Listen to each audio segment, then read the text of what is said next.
2025 সালের 1 আগস্ট যুক্তরাষ্ট্রের white house একটি বিজ্ঞপ্তিতে জানায়, নতুন এক শুল্ক কাঠামো চালু করা হয়েছে যার আওতায় বিভিন্ন দেশের পণ্যের উপর 15 থেকে 50% পর্যন্ত শুল্ক আরোপ করা হয়েছে।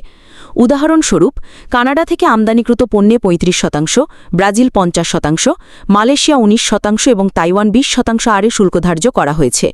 যুক্তরাষ্ট্র প্রশাসনের ভাষ্য অনুযায়ী যেসব দেশ এখনও যুক্তরাষ্ট্রের সঙ্গে বাণিজ্য চুক্তি সই করেনি তাদেরকে চাপে রাখতেই এই সিদ্ধান্ত নেওয়া হয়েছে।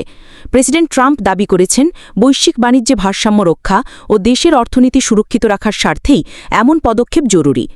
তবে অর্থনৈতিক বিশ্লেষকরা এই পদক্ষেপকে পুরোপুরি রাজনৈতিক কৌশল হিসেবে দেখছেন। পিটারসন ইনস্টিটিউটের গবেষক গ্যারি হাফবার এবং সিএফআর-এর বিশ্লেষক স্যাম স্টোভাল এই সিদ্ধান্তকে অযৌক্তিক ও চাপ সৃষ্টির পন্থা হিসেবে উল্লেখ করেন। বিশেষজ্ঞদের মতে, এই নতুন শুল্কনীতি বিশ্বব্যাপী একটি নতুন বাণিজ্য যুদ্ধের সূচনা করতে পারে, যা ট্যারিফ 2.0 নামেও পরিচিত হচ্ছে। সেমিকন্ডাক্টর, কৃষিপণ্য ও ইলেকট্রনিক্স খাতে এই পরিবর্তনের বড় প্রভাব পড়তে পারে। এতে মার্কিন উৎপাদকরা স্বল্প মেয়াদে লাভবান হলেও বিদেশি কোম্পানিগুলোর জন্য বাজারে প্রবেশ কঠিন হয়ে পড়বে। তবে দীর্ঘমেয়াদের নেতিবাচক প্রভাব পড়বে মার্কিন জনগণের উপর। আমদানি খরচ বেড়ে যাওয়ায় বাজারে পণ্যের দাম বাড়বে এবং সাধারণ ভোক্তাকে বেশি খরচ করতে হবে, যার ফলে মূল্যস্ফীতি আরও বাড়ার আশঙ্কা রয়েছে।